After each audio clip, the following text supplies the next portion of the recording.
तपाईको परिचय लिन चाहन्छु। सबैभन्दा पहिला तपाईको परिचय दिनुस्। नमस्ते, मेरो नाम चाहिँ रमेश। म हाल लामो समयदेखि बेङ्गलोरमा आएको छु र अहिले 1 महिनाको छुट्टीमा म आफ्नो जन्मभूमि घर मेरो चाहिँ राजकोट नगरपालिका विजयपुर सानो विजयपुर पहिला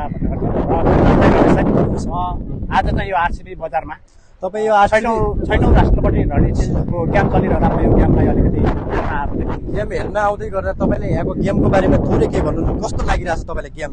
अलि मैले त्यहाँ के देखेँ भन्दाखेरि अब हाम्रो नगरपालिकाको सामने यो मेरै पछाडिपट्टि तपाईँले यसको अवस्था देख्दाखेरि अनि यो अवस्था र खेलाडी भाइ बहिनीहरूले खेल खेलिरहेको ग्राउन्डको अवस्था देख्दाखेरि अलिकति मलाई कतै हाम्रो खेलप्रति मलाई आकर्षण नभएको कि भन्ने शंका लाग्यो। यो नगरपालिकाको नगर सरकारले अलि खेलाडीले खेल्ने एउटा ग्राउन्डलाई मध्यनजर नगर सरकारले आफ्नो ध्यान आकर्षण नगरेको हो कि भन्ने लाग्छ।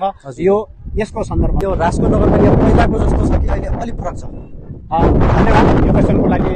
राजकोट नगरपालिका पहिलाको भन्दा हामीले भएको कुरालाई मेरो पछाडिपट्टि सबै हेर्ने साथीहरूले देख्नु भएको छ। हजुर, सानो भए पनि थोरै भए पनि पहिलेको यो ढुङ्गे युगको एउटा ढुङ्गे डाँडा थियो भने अहिले हामीले मेरो ब्याक साइडमा तपाईँले देख्दै हुनुहुन्छ यो एउटा ग्राउन्ड कति राम्रो चिटिक्क पारेर सजाएर एउटा फोहोर पनि छैन होइन, त्यो एउटा एकदमै फोहोर रहित एउटा ग्राउन्ड देख्दाखेरि मलाई एउटा आफ्नो नगरपालिकाप्रति एउटा गर्व छ होइन, एकदमै राम्रो लागेको छ।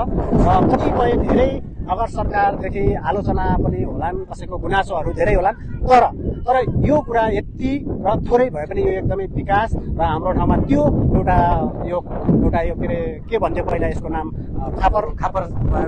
खापर मारुको डाँडो एउटा ढुङ्गे डाँडो देख्दाखेरि त्यो डाँडो देख्दाखेरि र अहिलेको यो एकदमै पछाडि एउटा च्वाट्ट पारेर सिँगारेको एउटा यो ग्राउन्ड देख्दाखेरि मलाई एकदमै गर्व लागेको छ। हाम्रो एउटा विकट जिल्ला कालीकोट जिल्लामा पनि एउटा यस्तो यो चाइनिज धुपो लगाएर होइन यस्तो एउटा च्वाट्ट सिँगारेर राखेको देख्दा मलाई एकदमै यो प्रति गर्व लागेको छ। अहिले तपाईँ बस्नुहुन्छ कता? अहिले म हाल 10 वर्ष भयो म बेङ्गलोरमा। हाम्रो नेपाली दाजुभाइ तथा दिदीबहिनीहरू फ्यामिली लगेर बेङ्गलोरतिर गइराखेका हुन्छन्, यो बारेमा थोरै जानकारी दिनुहोस् न। यो समस्या भनेको हाम्रो आउँदाखेरि मैले हेर्दाखेरि ठिकै लाग्यो, राम्रो लाग्यो। अझै पनि योभन्दा डबल हुनु पर्यो, योभन्दा राम्रो हुनु पर्यो।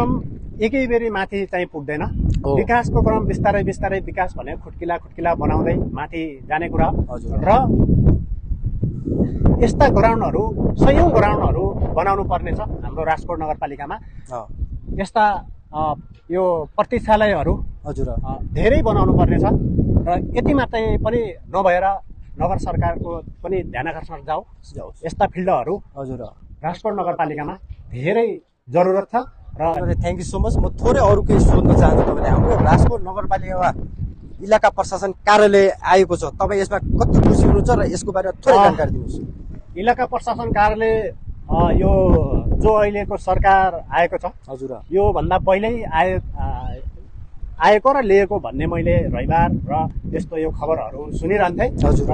त्यतिखेर नै मलाई खुसी लागिरहेको थियो यसको लागि। हाम्रो उद्घाटन पनि हुँदैछ, कति 5 गतितिर हुन्छ, कहिले उद्घाटन पनि हुन्छ, तपाईँले पनि बोलाउनु। र यसको लागि मलाई के लाग्छ भन्दाखेरि जुन हामीले यत्रो बाटो धाएर सदरमुकाम मान्नमा जानुपर्ने होइन, कुनै पनि हाम्रो प्रशासनमा काम हुँदाखेरि हाम्रो आइडीहरू नागरिकताहरू नेपाली नागरिकता लिनलाई हरेक हाम्रो प्रशासन पुरा गर्नको लागि हाम्रो यत्रो बाटो धाएर बिहानै दौडेर मान्नको सदरमुकाम धाउनु पर्थ्यो भने त्यहाँ कति फेरि दुःख हुन्थ्यो प्रशासन कार्यालयमा। त्यो सबै एकमुष्ट हल चाहिँ हामी आफ्नै दैलोमा आएको देख्न पाउँदा त्यो पनि एकदमै मलाई गर्वको साथ खुसी लागिरहेको छ।